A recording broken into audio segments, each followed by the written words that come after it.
exalt your name. We give you glory and honor. Only glory and honor belongs to you. You are the one and only, the true and the living.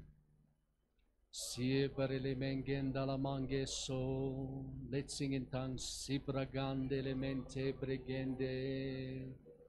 Sibere mange la mange kia ponde. Daria la mange soromon. Siamara le mentende le menget la mangera la mange sura la manget le mende. Sia pregende le menget la mange sarmianget la mange sarmianget la mange. Sa pregende le menget la mange sura la manget la mantu mianget kia prene. Pregende le menget sa. Hallelujah. Is there anyone with a tongue or an interpretation or a prophecy? Let's expect the Holy Spirit to work. Just be sensitive. The Lord says, for He surrounds you and He's protecting you. He is with you, so you don't have to fear anything, for He is totally with you. Thank you, Lord, that you are around us.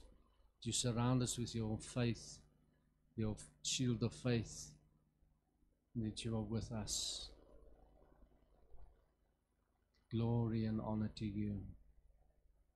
We praise you. Okay, we're going to ask Pastor Yaku to minister the word to us.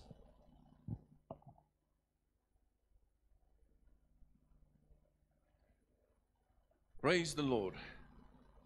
And His mercies endures forever. Amen.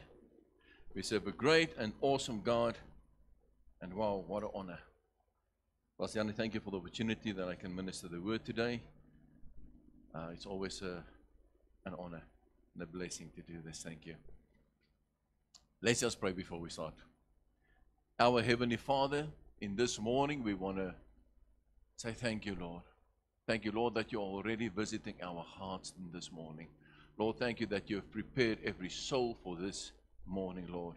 And I ask, Lord, that this word will bring forth fruit, Lord, that it will be prosperous and it will find its purpose in Jesus' name. Amen. Right, today I'm going to talk to you about renew your mind. Did you realize and did you know that the people in the world, the people that's not saved, knows exactly how a Christian should speak and behave? It's true, eh? If you don't, just witness to them, testify to them, say, I am a born-again child of God. And trust me, they will point out whenever you astray from the ways that they think a Christian should act like. Isn't it so? The world knows. And that's probably why they don't want to, because then they also fall under the same thing as well, because you get what you sow, ne? But you know what? It's still worth it. And when you truly serve God, your life reflects that. Doesn't matter if you even speak, people will know. Because where we are, we change atmosphere. Because where we are, we portray Christ. He is the light in us and that the world can see. Amen. Now, one of the biggest changes that should happen in your life after you came to repentance, after you accept the Lord, is the transformation of your mind. That means the way you think. The way you think must change, isn't it so? And it will change the moment that you choose Christ.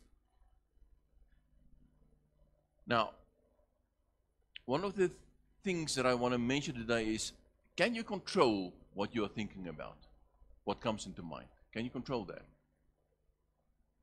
Okay, let me do a little experiment with you all. Okay, I want you to think about anything except a pencil. What color is your pencil?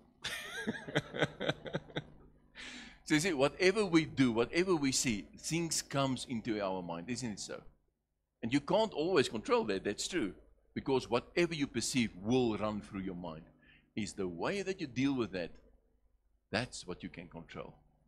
There's a little saying that say, you can't control birds flying over your head. Or even from letting them have droppings on you. Nee.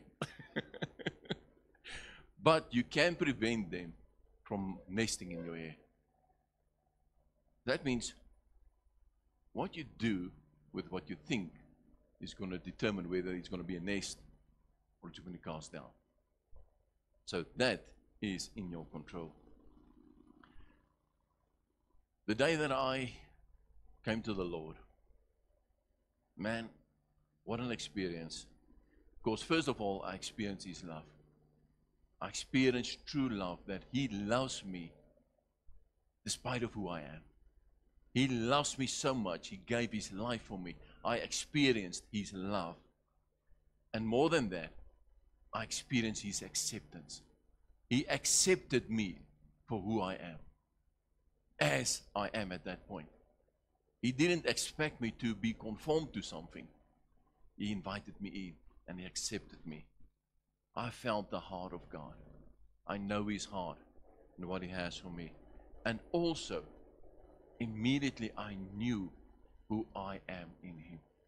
I know from that moment on, I am a child of God. I am His. He took me in. What does the word say? Transformed me, or He transposed me, the kingdom of darkness into the kingdom of light.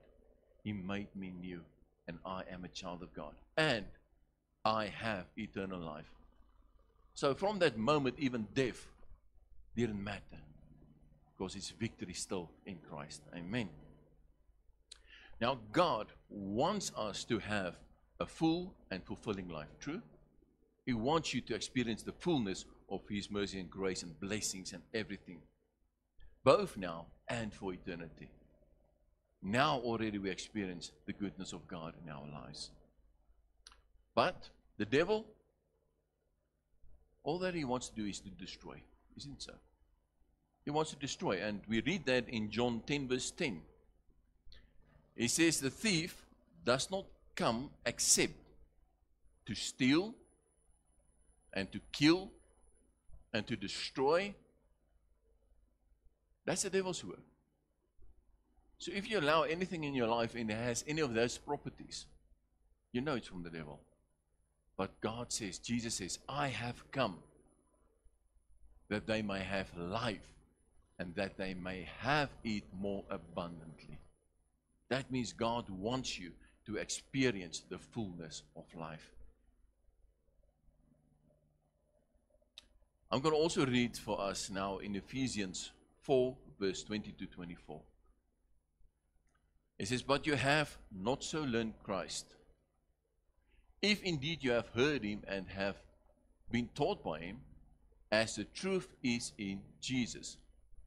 Now that's him going to say, what is this truth? He says, that you put off concerning your former conduct. That means when you were not saved, when you're part of the world, you put that off. The old man, which grows corrupt according to the deceitful lust. That means that past that you had is there to destroy you. But when I accepted Christ, He says, now be renewed in the spirit of your mind. So you see, whatever was that things that brought me down, the way I change this is be renewed in the spirit of your mind. And that you put on the new man, which was created according to God in the true righteousness and holiness. That is what God dresses me with once I came to Him. He clothed me with garments of pure white, isn't He so? My tattered garments He threw away, and He gave me a new man. I am a new man in Christ. But He said, be renewed in the spirit of your mind. That means change the way you are thinking. Also in Romans 12 verse 2, it says, and do not be conformed to this world. You remember, you parted from it. So don't be conformed to this world, but be transformed.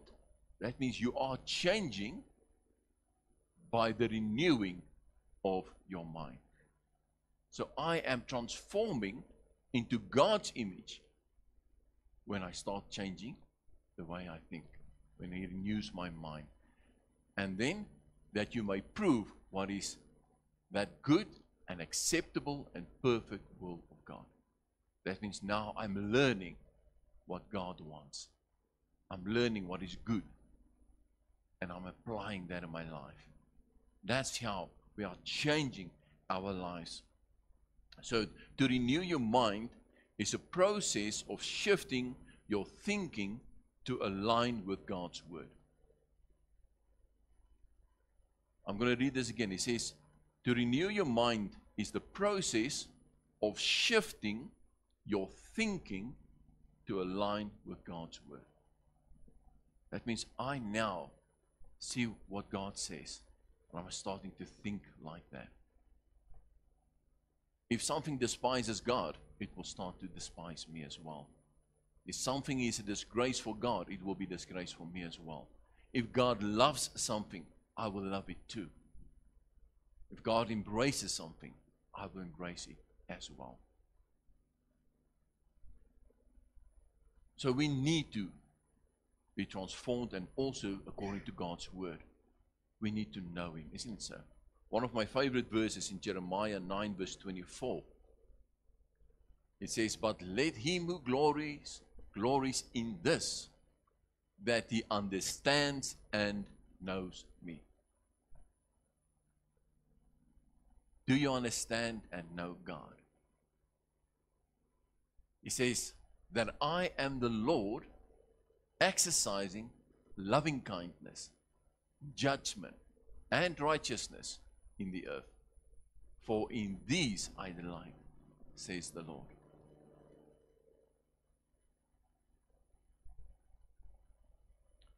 If you want to change, we need to get to know God, isn't it so?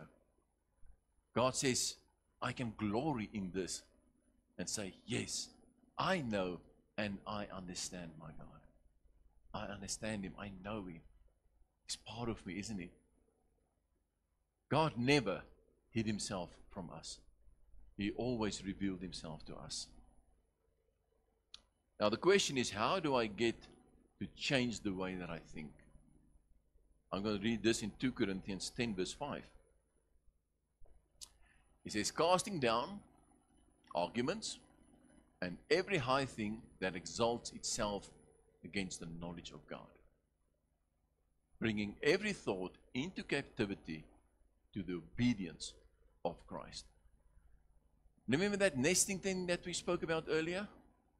So when that thought enters your mind, now you have to discern, is it in line with God or not? And if it's not, He says we cast it down.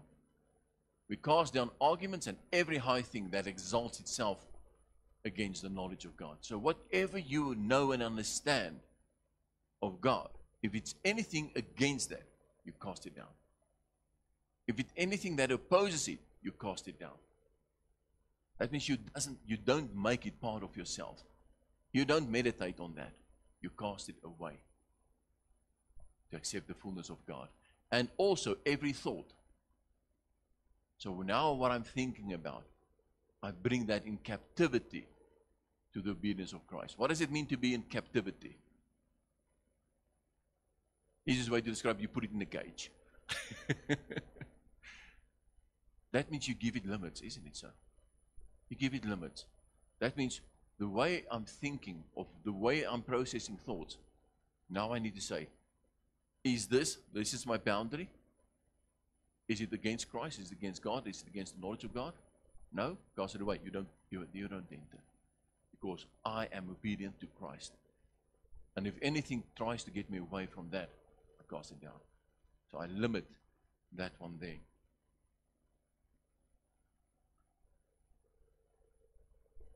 Colossians 3 verse 2 says, set your mind on things above and not on the earth. For you died, and your life is hidden within Christ, in God. you realize that you're all dead now. If you don't know, you're dead. But we are alive in Christ. He gives us life. He gave us this new life. I'm dead to this world. The things of this world, it does not matter to me. And therefore, I can set my mind on the things above. That means the things of Christ. And the things of this world shouldn't bother me anymore. I should not have a desire for the things of this world. True? We need to get a kingdom mentality. Do you know that? What? Remember, if a king rules, you fall under his rule. Isn't it true? Whatever the king wants, the king gets. And if he asks me anything, in obedience, I will do that. True?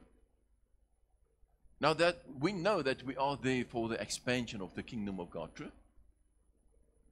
We are to proclaim the gospel and bring people to Christ, and so the kingdom of God will grow. But now I think about earthly kingdoms. Let's say I have a kingdom, there's my boundaries, my servants are all over the kingdom. Now one of my servants decides, I'm going to do just that, expand the kingdom of God, of this kingdom, sorry. So he goes and he quarrels with his neighbor, take them into captivity, make them slaves, take over the lands. Guess what? Kingdom expanded. Luckily, God works the other way. Isn't it true? The way that God expands His kingdom is He invites people in to surrender to Him. That means give over, submit to God, fall under His rule and authority. That means when any people come to repentance, that's exactly what happens. That means whatever that person has is now God's. Kingdom expands in all the realms now. So don't go and fight and quarrel and do the physical thing. Rather spread the gospel. Show people how wonderful our King is, that they have a desire to serve Him. If I take over a country with by force, like all these wars usually is about now, the people will always hate the king that are captive and brought into his rule. But if I willingly give over to the king because I see that the people in this kingdom prosper, I see that the people flourish, I see that there's love, then I want to be part of it. And that's God's kingdom. He wants you to have that desire. He wants the world to have that desire to submit to Him. God thinks on another level, isn't it true? So if we know and understand God, it changes our behavior and even the way we think. It can only happen when God reveals Himself to us, isn't it so? That means if I want to know anybody, that person needs to open up to me. And the same with God. If God wants me to know Him, He will open up to me. And guess what? He already has in His Word. So whenever I read His Word, God reveals more and more and more of Himself. And as I see God and I see the characteristics of God, I want that as well in my life. Because I am His child, I'm His image. And I want to be transformed to the image of God, isn't it? Joshua 1 verse 8 says, "This book of the law shall not depart from your mouth, but you shall meditate in it day and night." That means when I read it, I think about it. I think it over and over and over. And then I can see where it applies in my life. I can see where change needs to be. And I do that, isn't it? So I meditate on it day and night. Why? Also, that you may observe to do according to all that is written in it. That means do the word. Because if I do the word, for then you will make your way prosperous. And then you will have good success. If you want to be prosperous, and if you want to have success in your life, apply the word of God in your life. That means think and meditate on the Word of God. Make that your thinking. Bring that into your heart, into your mind. Because whatever is in here will flow out as well. And that will change the way. Lastly, James 4 verse 8 says, draw near to God, and He will draw near to you. That means God invites us to come to Him. And as we approach Him, He will come to us. It says, now also cleanse your hands, you sinners, and purify your hearts, you double-minded. So it means that whenever we read and meditate on this word, it should have this cleansing effect on our lives. It should change us. Whenever we have something that's against the will of God, when God reveals it to us, when we meditate on this and think about the heart of God and what His purposes are actually, guess what? It will change our hearts and our ways of doing as well. That means we will cleanse our hands and sin no more, and purify our hearts. And He called this double-minded. What is double-mindedness? It says it's somebody with a divided loyalty, wavering between devotion to God and worldly pursuits. So set your mind on God. Be single-minded, as I can say this. Be single-minded. Focus on God. Let Him be your purpose. God invites us all to draw near to Him. And we do that by spending intimate time with Him, in His Word, in prayer, and in the Spirit. And get renewed in your mind. That means we set our mind on Christ. Amen. Let's pray. Our Heavenly Father, thank You that You have revealed Yourself in every way. And Father, I now ask, Lord, that You will look into every heart. And as You invite, Lord, that I will draw near to You. Lord, that we will change into Your image. I ask, Lord, that You will renew our minds, each one of us, Lord, so that we can see You, Lord, that we can be as You want us to be. Lord, we submit to You. Help us to see, Lord. Remove away the veil that clouds us sometimes, Lord, and change the way that we see. Open Your Word to us, Lord, that we can truly see and experience Your fullness. So I pray in Jesus' name. Amen. Thank you, Pastor. What a wonderful word. We must renew our minds constantly. And you will not be able to do that unless you spend time in the Word, unless you spend time in God's presence. Amen. And if the wrong thoughts come, casting it down is just refusing to let it go further. Just stop that thought immediately and replace it with a godly thought. Let us all stand. Father, we thank You that You are God, that You enable us to do the will of the Lord. Lord, we pray this morning for everyone that's not here without an excuse. Pray that You convict their hearts. Pray, Lord, that You will set them on fire again. Lord, every backslidden person, we pray for them. Ask, Lord, that You will send new fire. They will be on fire in their souls. And Lord, I pray that You will cause Your face to shine upon all of these here. And Lord, give them grace, give them mercy, fulfill the desires of their hearts. Lord, bless the work of their hands. Open up doors, Lord, that needs to be opened for them. And we thank You for that in the name of Jesus. Amen.